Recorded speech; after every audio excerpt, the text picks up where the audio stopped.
+2 പരീക്ഷ എഴുതി കഴിഞ്ഞു. ഇനി ഏത് ഡിഗ്രി എടുക്കണമെന്നറിയില്ല. അനുയോജ്യമായ ഒരു ഡിഗ്രി കോഴ്സ് റിസൾട്ട് വരുന്നതിന് മുൻപ് തന്നെ അറിയാൻ പറ്റിയാൽ എങ്ങനെയിരിക്കും? അതെ, ബാസ് സ്റ്റഡി സെന്റർ നടത്തുന്ന സൗജന്യ ഡിഗ്രി ഫൗണ്ടേഷൻ കോഴ്സുകളിലൂടെ നിങ്ങൾക്കും അനുയോജ്യമായ ഒരു ഡിഗ്രി തിരഞ്ഞെടുക്കാം.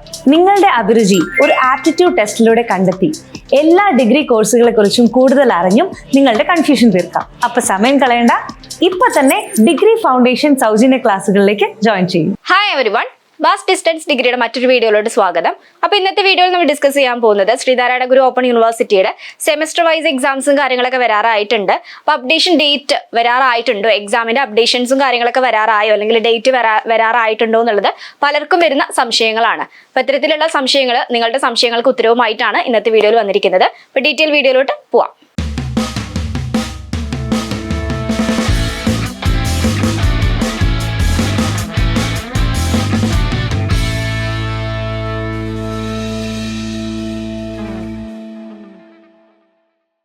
+2 കഴിഞ്ഞ് ഏത് ഡിഗ്രി എടുക്കണമെന്ന് കൺഫ്യൂഷൻ ഉള്ള സ്റ്റുഡന്റ് ആണോ നിങ്ങൾ? എങ്കിൽ ഇനി ടെൻഷൻ ആവേണ്ട. ബാസിന്റെ ഡി ഫൗണ്ടേഷൻ ക്ലാസ്സുകൾ സ്റ്റാർട്ട് ചെയ്തിട്ടുണ്ട്. അഡ്മിഷൻ എടുക്കാൻ താല്പര്യമുള്ള സ്റ്റുഡൻസ് താഴെ കാണുന്ന നമ്പറിൽ കോൺടാക്ട് ചെയ്യുക. അപ്പോൾ നമ്മൾ പറഞ്ഞതുപോലെ തന്നെ ശ്രീനാരായണ ഗുരു ഓപ്പൺ യൂണിവേഴ്സിറ്റിയുടെ സെമസ്റ്റർ വൈസ് എക്സാംസും കാര്യങ്ങളൊക്കെ വരാറായിട്ടുണ്ട്. അപ്പം മാക്സിമം ഈ ഒരു ജൂൺ ജൂലൈ ആ ഒരു ടൈമിലൊക്കെ ആയിട്ട് നമുക്ക് എക്സാമും കാര്യങ്ങളൊക്കെ മിക്കവാറും ഉണ്ടായിരിക്കും. പിന്നെ സാറ്റർഡേ സൺഡേ ദിവസങ്ങളിലാണ് ഈ ശ്രീനാരായണ ഗുരു ഓപ്പൺ യൂണിവേഴ്സിറ്റിയുടെ എക്സാംസും കാര്യങ്ങളൊക്കെ പ്രോപ്പറായിട്ട് നടത്താറുള്ളത്. അപ്പം പിന്നെ അത് മാത്രമല്ല, നമുക്ക് ഇപ്പൊ തന്നെ നിങ്ങൾ പഠിക്കാനൊക്കെ സ്റ്റാർട്ട് ചെയ്യണം.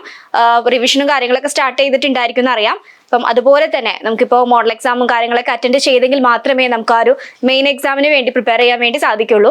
അത്തരത്തിലുള്ള കാര്യങ്ങളൊക്കെ നിങ്ങൾ ചെയ്യുക. അതുപോലെ റിവിഷൻ സ്റ്റാർട്ട് ചെയ്യുക. നമുക്ക് ഏത് ടൈമിലാണെങ്കിലും പെട്ടെന്നായിരിക്കും നമുക്ക് അപ്ഡേഷൻ വരുന്നുണ്ടായിരിക്കുക. അപ്പം അതിന് പ്രിപ്പയർ ചെയ്ത് തന്നെ എല്ലാവരും ഇരിക്കുക. അപ്പോൾ ഫസ്റ്റ് സെമ്മിന്റെയും അല്ലെങ്കിൽ സെക്കൻഡ് സെമ്മിന്റെയും എക്സാം മിക്കവാറും ഒരേ രീതിയിലായിരിക്കും, അല്ലെങ്കിൽ ഒരേ സമയത്തായിരിക്കും വരാൻ ചാൻസ് കൂടുതലുണ്ടായിരിക്കാം. ഇപ്പൊ നമുക്ക് PSC, UPSC, അതുപോലെ നെറ്റ് എക്സാം അത്തരത്തിലുള്ള കാര്യങ്ങളൊക്കെ വരുന്നത് കൊണ്ടാണ് നമുക്ക് ഈ ഒരു എക്സാം ഡിലേ ആവുന്നത്. കാരണം വർക്ക് ചെയ്യുന്ന ആളുകളാണ് നമുക്ക് കൂടുതലും ഈ ഒരു ശ്രീനാരായണ ഗുരു ഓപ്പൺ യൂണിവേഴ്സിറ്റിയിൽ അഡ്മിഷൻ എടുത്തിട്ടുള്ള സ്റ്റുഡൻസ് ഉണ്ടായിരിക്കുക. അതുകൊണ്ട് തന്നെ എല്ലാവരുടെയും ഒരു ഇത് നോക്കിയിട്ട് അതിനനുസരിച്ചാണ് നമുക്ക് എക്സാംസും കാര്യങ്ങളൊക്കെ വരുന്നത്. അപ്പോൾ ഇനിയും ഒരുപാട് ഡിലേ ആവില്ല. മാക്സിമം ഇപ്പോൾ പെട്ടെന്ന് തന്നെ ഉണ്ടായിരിക്കും എക്സാംസ്. അപ്പോൾ എല്ലാവരും പ്രിപ്പയർ ചെയ്യുക. അതുപോലെ തന്നെ റിവിഷനും കാര്യങ്ങളൊക്കെ പ്രോപ്പറായിട്ട് തന്നെ സ്റ്റാർട്ട് ചെയ്യുക. എല്ലാ പോർഷൻസും ഒരുവിധം കവർ ചെയ്യുന്ന രീതിയിൽ തന്നെ ആയിരിക്കണം നിങ്ങൾ എല്ലാവരും എക്സാമിന് വേണ്ടി പ്രിപ്പയർ ചെയ്യാനായിട്ട്. നമുക്ക് ഏത് ഭാഗത്തു നിന്നാണ് ക്വസ്റ്റ്യൻസ് വരിക എന്നുള്ളത് പ്രോപ്പറായിട്ട് പറയാൻ പറ്റില്ല. അപ്പോൾ അതുകൊണ്ട് എല്ലാ പോർഷൻസും കവർ ചെയ്ത് തന്നെ എല്ലാവരും പഠിക്കാൻ വേണ്ടി ശ്രദ്ധിക്കാം. പിന്നെ നിങ്ങളുടേതായിട്ടുള്ള ഒരു ടൈം ടേബിൾ കീപ്പ് ചെയ്യുക. അതുപോലെ ഷോർട്ട് നോട്ടും കാര്യങ്ങളൊക്കെ പ്രിപ്പയർ ചെയ്ത് വെക്കുക. ജസ്റ്റ് ഒരു മോഡൽ എക്സാമെങ്കിലും നിങ്ങൾ അറ്റൻഡ് ചെയ്തതിന് ശേഷം മാത്രം മെയിൻ എക്സാമിന് വേണ്ടി പ്രിപ്പയർ ചെയ്യുക. അപ്പോൾ കഴിഞ്ഞ ദിവസങ്ങളിലൊക്കെ മോഡൽ എക്സാം ക്വസ്റ്റ്യൻ പേപ്പേഴ്സും കാര്യങ്ങളൊക്കെ കഴിഞ്ഞ വീഡിയോസിലൊക്കെ ചെയ്തിട്ടുണ്ടായിരുന്നു. പിന്നെ ആരെങ്കിലും അത് ചെക്ക് ചെയ്യാത്ത സ്റ്റുഡൻസ് ഉണ്ടെങ്കിൽ നിർബന്ധമായിട്ടും കഴിഞ്ഞ വീഡിയോസ് കാര്യങ്ങളൊക്കെ ചെക്ക് ചെയ്യുക. അതുപോലെ എക്സാമിന് വേണ്ടി മെയിനായിട്ട് പ്രിപ്പയർ ചെയ്യുക. അപ്പോൾ ഈ ഒരു വീഡിയോയുമായി ബന്ധപ്പെട്ട് എന്തെങ്കിലും ഡൗട്ട്സ് ഉണ്ടെങ്കിൽ നിങ്ങൾക്ക് താഴെ കമൻറ്റ് ചെയ്യാവുന്നതാണ്. ഇതുപോലുള്ള മറ്റൊരു യൂസ്ഫുൾ വീഡിയോയുമായി വീണ്ടും കാണാം. താങ്ക്